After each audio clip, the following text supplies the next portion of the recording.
Start. चुनावी भाषा और भाव की शिकायत चुनाव आयोग तक पहुंच गई है और इस लड़ाई में देश की दोनों प्रमुख पार्टियां आमने सामने आ गई हैं। आज जब देश में दूसरे चरण का मतदान हो रहा है, तब दलों की बेचैनी को सहज ही समझा जा सकता है। भाजपा ने राहुल गांधी के भाषण की शिकायत की है, तो कांग्रेस ने भी प्रधानमंत्री नरेंद्र मोदी के भाषणों को आड़े हाथ लिया है। चुनाव आयोग ने अपनी तरफ से तल्खी न बढ़ाते हुए दोनों पार्टी के अध्यक्षों को नोटिस जारी किया है। इसकी आलोचना भी हो रही है और कुछ लोगों का मानना है नोटिस दोनों दिग्गज नेताओं के नाम से जाना चाहिए था। खैर, चुनाव आयोग तक जो शिकायत पहुंची है, उसमें एक दूसरे की सियासी भावना से आहत होने का मामला ज़्यादा है। चुनाव में भावना पर प्रहार गलत नहीं है, पर उसकी अपनी सीमा होनी चाहिए।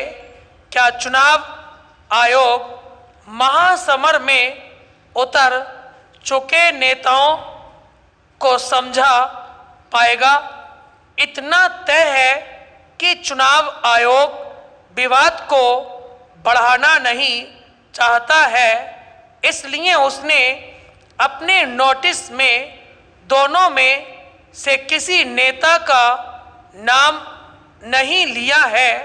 संभव है कि चुनाव आयोग के नोटिस के बाद तमाम नेता सतर्क हो जाएंगे। आचार संहिता की पालना बहुत जरूरी है और एक दूसरे को निशाना बनाते हुए सावधानी भी जरूरी है।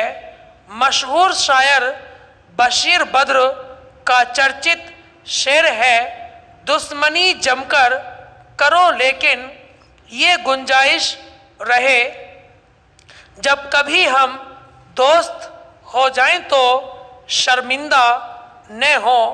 आज राजनीति में इस शेर की प्रासंगिकता बढ़ जानी चाहिए। राजनीतिक प्रतिद्वंद्विता के बावजूद एक सामान्य व्यावहारिकता भी होती है, जिसका ध्यान सभी को रखना चाहिए।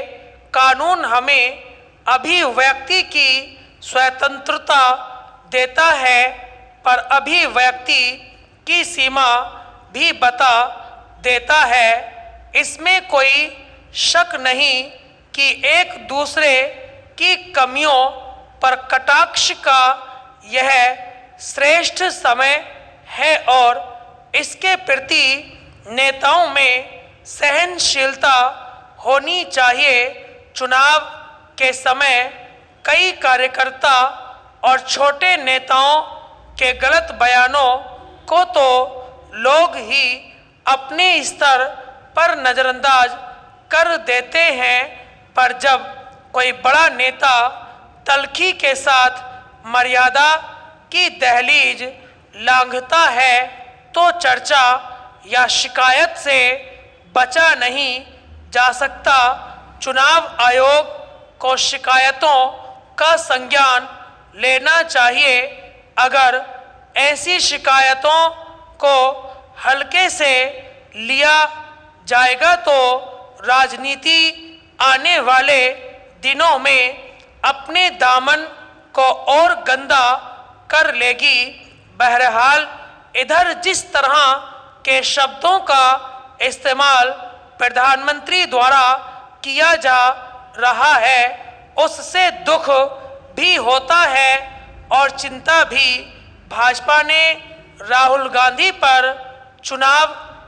चुनावी लाभ के लिए भारत के लोगों के मन में भाषाई और सांस्कृतिक विभाजन पैदा करने की कोशिश करने का आरोप लगाया तो कांग्रेस ने प्रधानमंत्री को सीधे झूठा करार दिया है।